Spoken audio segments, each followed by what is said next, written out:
Welcome back to my channel Ivy vlog. This doctor Shilpa Premkumar. കഴിഞ്ഞ വീഡിയോയിൽ നമ്മൾ ഒമാനിലേക്കുള്ള ലാബ് ടെക്നീഷ്യൻസിനും ടെക്നോളജിസ്റ്റിനും വൈവിയും അതേപോലെ പ്രൊമെട്രിക് എക്സാമിനെ പറ്റിയായിരുന്നു പറഞ്ഞിരുന്നത്. ഇന്നത്തെ വീഡിയോയിൽ പ്രൊമെട്രിക് എക്സാമിനെ പറ്റി ഡീറ്റെയിൽ ആയിട്ടാണ് ഞാൻ പറഞ്ഞുതരാൻ പോകുന്നത്.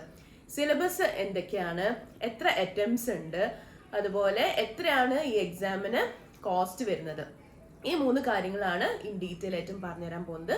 വീഡിയോ സ്കിപ്പ് ചെയ്യാതെ കാണാം. നമ്മൾ ഓൾറെഡി പറഞ്ഞു ഒമാനിലേക്ക് 2 എക്സാം നിങ്ങൾ ക്ലിയർ ചെയ്യണം, വൈവിയും അതുപോലെ പ്രൊമെട്രിക്കും. അപ്പൊ പ്രൊമെട്രിക്കിന്റെ എക്സാം എടുക്കുകയാണെങ്കിൽ സിലബസ് എങ്ങനെയാണ്, ഇപ്പൊ എത്ര വെയിറ്റേജ് അല്ലെ എവിടെയാണ് നിങ്ങൾക്ക് ഇമ്പോർട്ടൻസ് കൊടുക്കേണ്ടത്, ഏത് സബ്ജക്റ്റിലേക്കാണ് ഇമ്പോർട്ടൻസ് കൊടുക്കുന്നത് നിങ്ങൾക്ക് മിക്കവർക്കും അറിയുന്നുണ്ടാവില്ല. അപ്പോൾ നമ്മൾ അന്വേഷിച്ചപ്പോൾ ഈ ഒരു ഡീറ്റെയിൽസ് ആണ് കളക്ട് ചെയ്യാൻ സാധിച്ചത്. ഇത് അപ്രോക്സിമേറ്റ്ലി ഉള്ളൊരു ഇതാണ് കേട്ടോ. ഇപ്പോൾ ഫോർ എക്സാമ്പിൾ ഇപ്പോൾ ഹെമറ്റോളജിക്ക് 20% എന്ന് പറയുകയാണെങ്കിൽ 20% തന്നെ വേണമെന്നില്ല, ചിലപ്പോൾ അതിനെക്കാട്ട് കുറച്ച് കുറവ് അല്ലെങ്കിൽ കൂടുതലായേക്കാം. എന്നിരുന്നാലും ഏതൊക്കെ സബ്ജക്ട്സിനാണ് നിങ്ങൾ കുറച്ചും കൂടി സ്ട്രെസ് ചെയ്ത് നിങ്ങൾ കൂടുതലായിട്ട് പഠിക്കേണ്ടതെന്നാണ് ഞാൻ പറയാൻ പോകുന്നത്.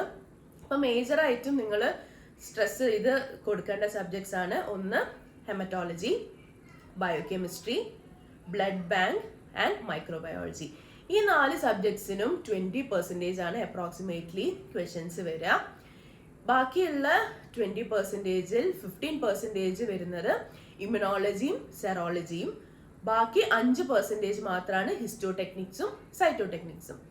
ഓക്കെ, അപ്പൊ നമ്മൾ ഈ ഏരിയ എല്ലാം കവർ ചെയ്തിട്ട് വേണം പ്രൊമെട്രിക് എക്സാമിന് വേണ്ടി തയ്യാറെടുക്കാൻ. ഓക്കെ, ഞാൻ ഓൾറെഡി പറഞ്ഞു കുറച്ചൊരു വേരിയേഷൻ ഒക്കെ അങ്ങോട്ടും ഇങ്ങോട്ടും വന്നേക്കാം. എന്നിരുന്നാലും നമ്മൾ ആദ്യം പറഞ്ഞ 4 സബ്ജക്ട്സ് ഉണ്ടല്ലോ, അതിലേക്കാണ് നിങ്ങൾ കൂടുതൽ സ്ട്രെസ് കൊടുക്കേണ്ടത്. 80% അല്ലെങ്കിൽ 80-85% ആ ഒരു ഏരിയ നിന്നായിരിക്കും വരാം. ഇനി മൈക്രോബയോളജി സെപ്പറേറ്റ് ആയിട്ട് നോക്കുകയാണെങ്കിൽ നിങ്ങൾ മൈക്കോളജി, വൈറോളജി, പാരസൈറ്റോളജി അതുപോലെ ബാക്ടീരിയോളജിയും പഠിക്കണം. ക്ലിനിക്കൽ കെമിസ്ട്രി നോക്കുകയാണെങ്കിൽ യൂറിൻ അനാലിസിസ് അതുപോലെ ഫ്ലൂയിഡ്സ് ഒക്കെയാണ് നിങ്ങൾ കൂടുതൽ സ്ട്രെസ് കൊടുക്കേണ്ട ഏരിയ. ഓക്കെ, അപ്പൊ ഇത്രയൊക്കെയാണ് സിലബസിനെ പറ്റിയുള്ളത്. ഇനി വേറെ കുറച്ച് പേര് ചോദിച്ച ഡൗട്ടായിരുന്നു, എത്രയാണ് ഇതിന്റെ കോസ്റ്റ് വരുന്നത് എക്സാമിന് വേണ്ടി, ഈ പ്രൊമെട്രിക്കിന് മാത്രം എത്രയാണ് നമ്മൾ കരുതി വെക്കേണ്ടത്, എത്രയാണ് എമൗണ്ട് എന്ന്.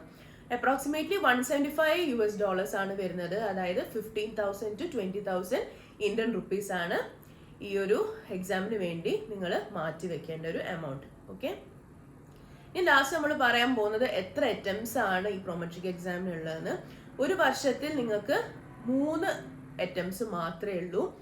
3-ൽ കൂടുതൽ തവണ നിങ്ങൾ ഫെയിൽ ആയിട്ടുണ്ടെങ്കിൽ നിങ്ങൾക്ക് പിന്നെ ഒമാനിലേക്ക് എക്സാം എഴുതാനുള്ള ഒരു ഓപ്ഷൻ ഇല്ല. ഓക്കെ, അപ്പോൾ 3 അറ്റംപ്റ്റ്സ് പെർ ഇയർ ആണ് ഇതിൻ്റെ ഒരു ക്രൈറ്റീരിയ.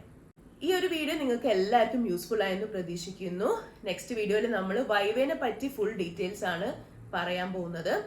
തീർച്ചയായിട്ടും നിങ്ങളുടെ ഫ്രണ്ട്സിലേക്കൊക്കെ ഷെയർ ചെയ്യണം. മറ്റൊരു വീഡിയോയുമായി കാണുന്നവരെ stay healthy, stay safe. Thank